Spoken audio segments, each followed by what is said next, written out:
ಹೈದ ಹನುಮಂತ ಇದೀಗ Bigg Boss Kannada season 11ರ ವಿಜೇತರಾಗಿದ್ದಾರೆ.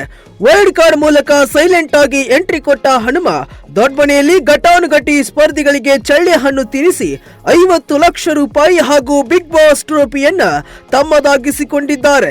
ಜೊತೆಗೆ ಬಿಗ್ ಬಾಸ್ ಕನ್ನಡ ಇತಿಹಾಸದಲ್ಲೇ ಇದೇ ಮೊದಲ ಬಾರಿಗೆ ವೈಲ್ಡ್ ಕಾರ್ಡ್ ಸ್ಪರ್ಧಿಯೊಬ್ಬ ಟ್ರೋಫಿ ಎತ್ತಿ ಹಿಡಿದ ಸಾಧನೆ ಮಾಡಿದ್ದಾರೆ.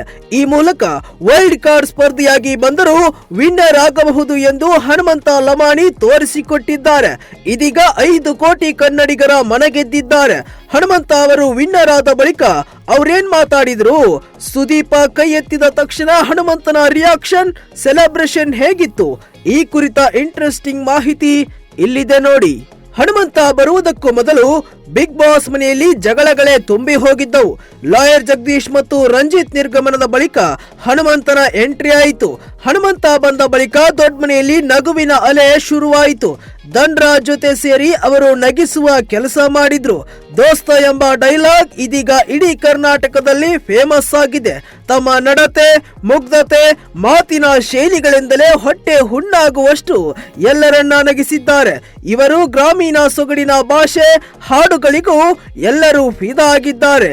ಉತ್ತರ ಕರ್ನಾಟಕದವರಾದ ಇವರು ಪಿಕ್ಚರ್ ಇಲ್ಲದೆ ಆಡುವ ಕೆಲವು ಮಾತುಗಳು ಕೂಡ ನಗು ಉಕ್ಕಿಸಿವೆ.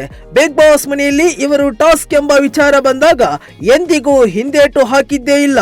ಅವರು ಅನೇಕ ಟಾಸ್ಕ್ ಗಳನ್ನ ಯಶಸ್ವಿಯಾಗಿ ಗೆದ್ದಿದ್ದಾರೆ. ಘಟಾನುಘಟಿಗಳನ್ನ ಹನುಮಂತ ಅವರು ಸೋಲಿಸಿದ್ದಾರೆ. ಫಿನಾಲೆ ಟಿಕೆಟ್ ಸಂದರ್ಭದಲ್ಲಿ ತ್ರಿವಿಕ್ರಮ್ ಅವರನ್ನ ಸೋಲಿಸಿ ಬೇಷೆನಿಸಿಕೊಂಡರು. ರಜತ್ ಹಾಗೂ ಭವ್ಯ ಅವರಿಗೂ ಸೋಲುಣಿಸಿದರು. ತಂಡದ ಕ್ಯಾಪ್ಟನ್ ಆಗಿ ಆಯ್ಕೆಯಾದಾಗಲೆಲ್ಲ ಅವರ ತಂಡಕ್ಕೆ ಜಯ ಸಿಕ್ಕಿದೆ. ಅಂತಿಮವಾಗಿ ಫಿನಾಲೆ ಟಿಕೆಟ್ ಪಡೆದ ಮೊದಲ ಸ್ಪರ್ಧಿ ಹನುಮಂತ ಅವರಾದರು.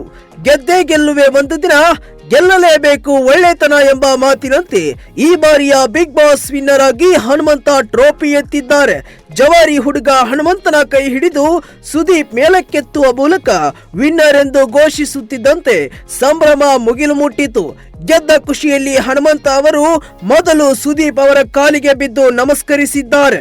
ಇದು ಅನೇಕರ ಪ್ರಶಂಸೆಗೆ ಕಾರಣವಾಯಿತು. ಜನರಿಗೆ ಇವರು ಇಷ್ಟ ಆಗಿದ್ದು ಕೂಡ ಇದೇ ಸಿಂಪ್ಲಿಸಿಟಿಗೆ. ಬಳಿಕ ಮಾತನಾಡಿದ ಹನುಮಂತ, ದೇವರಾನೆಗೂ ನಾನು ಟ್ರೋಫಿ ಗೆಲ್ಲುತ್ತೇನೆ ಎಂದು ಭಾವಿಸಿರ್ಲಿಲ್ಲ. ಕರೆದಿದ್ದೀರಾ, ಹೋಗಿ ಮಜಾ ಮಾಡಿ ಬರೋಣ ಅಂತ ಬಂದಿದ್ದೆ. ದೇವರ ಆಶೀರ್ವಾದ ಹಾಗೂ ಸುದೀಪ್ ಸರ್ ಆಶೀರ್ವಾದ ಹಾಗೂ ಇಡೀ ಕರ್ನಾಟಕದ ಜನರ ಆಶೀರ್ವಾದದಿಂದ ಇವತ್ತು ನಾನು ಗೆದ್ದೀನ್ರಿ ಎಂದು ಹನುಮಂತ ಭಾವನಾತ್ಮಕವಾಗಿ ಸಂತೋಷದಿಂದ ಮಾತನಾಡಿದ್ದಾರೆ.